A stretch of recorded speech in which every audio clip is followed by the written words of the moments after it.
तहसील police ने jewellery दुकान में हुई सोने की चोरी का खुलासा करते हुए 2 आरोपियों को दबोच लिया है। सीसीटीवी में नौकर सचिन दुकान से 9,950 हॉलमार्क वाला सोने का टुकड़ा लेकर भागता दिखा। जांच आगे बढ़ते हुए पुलिस पहुंची, जहां से वैभव मालगावे पकड़ा गया और उसकी जानकारी पर जगन्नाथ जाविर से 55 ग्राम सोना बरामद हुआ। मोबाइल लोकेशन पर कार्रवाई करते हुए पुलिस ने सतारा से प्रशांत मुड़िक को भी गिरफ्तार किया है, जिसके पास से 50.3 ग्राम सोने का माल मिला है। गैंग का मुख्य आरोपी चेतन जाविर अब भी फरार है, जिसकी तलाश तेज कर दी गई है। तहसील पुलिस का कहना है कि गिरोह राज्य भर में ज्वेलरी दुकान में नौकरी लेकर चोरी करता है। पोलीस ठाणे तहसील येथे अपराध क्रमांक 210/2025 कलम 306, 317 BNS कायद्याप्रमाणे दाखल करण्यात आला होता। तक्रारदार श्री सदाशिव भीमराव सूर्यवंशी यांनी तक्रार दिली होती की त्यांच्या दुकानात काम करणारा मुलगा नामे वैभव मालगावे याने त्यांचा मुलगा दुकानात असताना आणि तो काही काळ बाथरूम मध्ये गेला असताना आरोपीने त्यांच्या ड्रॉवर मधील अंदाजे 200 ग्राम वजनाचा सोन्याचा तुकडा हा चोरून तो तिकडनं पळून गेलेला आहे। त्याचा तपास आम्ही करत असताना यातील आरोपी वैभव भाऊसाहेब मालगावे आणि जगन्नाथ प्रकाश जाविर यांना यापूर्वीच अटक करण्यात आलं होतं।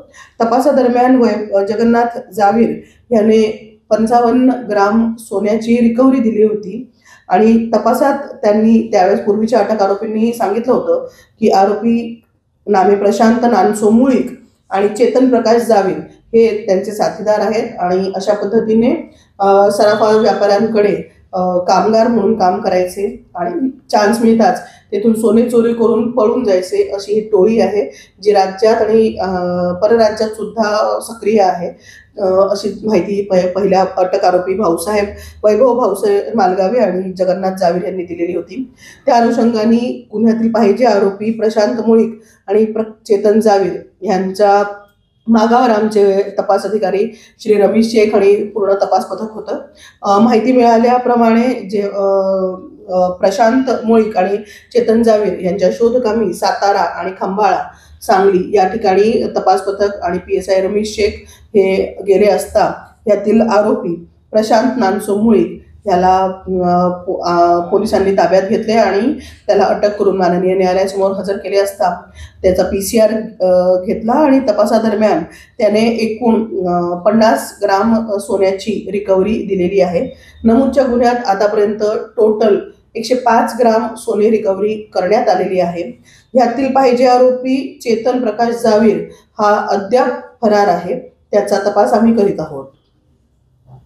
या संपूर्ण कारवाईमध्ये गुन्हा दाखल झाल्यापासून तपासादरम्यान आतापर्यंत एकूण 105 ग्राम वजनी सोने किंमत अंदाजे 11,50,000 हे जप्त करण्यात आलेले आहे। या संपूर्ण तपास आम्ही माननीय CP साहेब, माननीय जॉइंट CP साहेब, माननीय ॲडिशनल CP सर, माननीय DCP मदने सर, माननीय ACP अनिता मोरे मॅडम यांच्या मार्गदर्शनात केलेला आहे।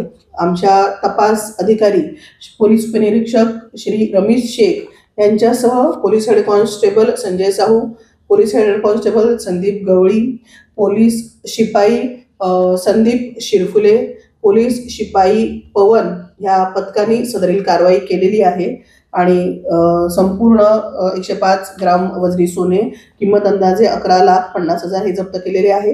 पाहिजे आरोपी चेतन मुळीक याचा आम्ही तपास करीत आहोत। ब्यूरो रिपोर्ट कारा न्यूज। प्राइम एक्सोटिका सैलून अब धर्मपेट में, जहां लग्जरी, केयर और ब्यूटी मिलकर बनाते हैं एक परफेक्ट एक्सपीरियंस। यहाँ हर सेवा है प्रीमियम। हमारे signature Korean hair spa, Tiffany's hair care और स्किन केयर के साथ प्राइम एक्सोटिका, जहां हर कदम पर मिलता है लग्जरी का एहसास और हर क्लाइंट को मिलता है घर जैसा प्यार। पायल मंधारी द्वारा स्थापित प्राइम एक्सोटिका सिर्फ एक सैलून नहीं बल्कि है खूबसूरती और आत्म देखभाल का प्रीमियम ठिकाना। Visit us Prime Exotica near Shivaji Nagar, Dharampeth, opposite Starbucks, Nagpur. Luxury that feels like home.